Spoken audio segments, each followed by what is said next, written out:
Oh, teleporting.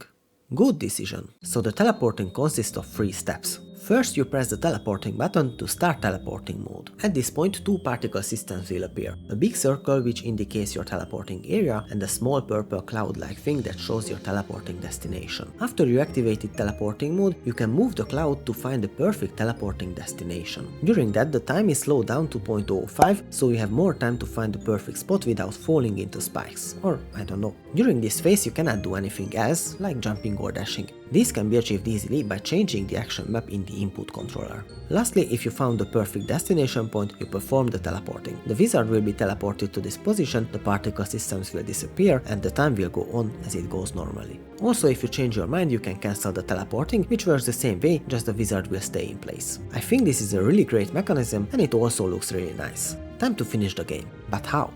You are in a forest, or something like that, with deadly obstacles and evil wizards around you who want to attack you all the time, and the only way to escape is to collect the lost runes. Or you don't like exploring and searching too much, so you want to be in a smaller place. Like an arena full of angry wizards who try to destroy you throughout a 5-way fight. Both sound really great. There's no bad decision now.